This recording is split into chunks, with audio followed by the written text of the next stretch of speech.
Football ইতিহাসের সবচেয়ে ঘটনাবহুল বিশ্বকাপ ১৯৮৬ হ্যান্ড অব গড উপাধি পাওয়া থেকে শুরু করে ম্যারাডোনার ট্রফি উঁচিয়ে ধরা কিংবা শতাব্দীর সেরা গোল সবই তো ইতিহাসের অংশ।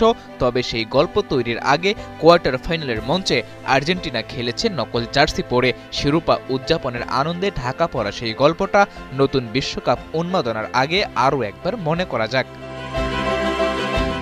ক্যারিয়ারের একেবারে পিক টাইমে থাকা আর্জেন্টিনার মহানায়ক দলকে তুলেছেন কোয়ার্টার ফাইনালে। প্রতিপক্ষ ইংল্যান্ড, নিজেদের প্রস্তুতিতে ব্যস্ত দু দলই। এমন সময় ফিফার এক সিদ্ধান্তে মেক্সিকোর গরম বাতাসও যেন সেদিন থমকে গিয়েছিল।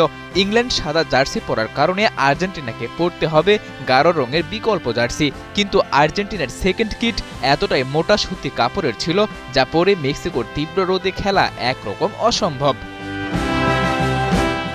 মাঠের খেলার আগেই যখন হেরে যাওয়ার মতো অবস্থা আর্জেন্টাইনদের, তখনই ওরা শেষ মুহূর্তে খুঁজে বের করে বিকল্প উপায়। ম্যাচের আগের দিন মেক্সিকোর তেপিতো এলাকার এক ফুটপাত থেকে সংগ্রহ করা হয় কিছুটা পাতলা আর নীল রঙের কয়েক সেট রেপ্লিকা জার্সি। কিন্তু ওই জার্সিগুলোতে ছিল না কোনো নাম কিংবা নাম্বার। সারারাত বিশেষ ব্যবস্থায় লোগো আর নাম্বার লাগিয়ে ভোরে জার্সি তুলে দেওয়া হয় ম্যারাডোনার হাতে।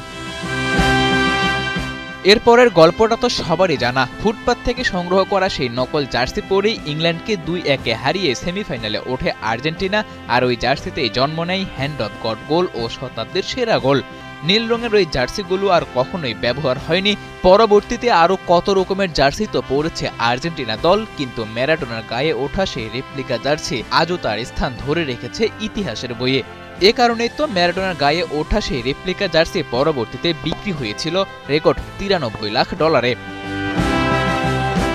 সাদাতুর রাফি, ৭১।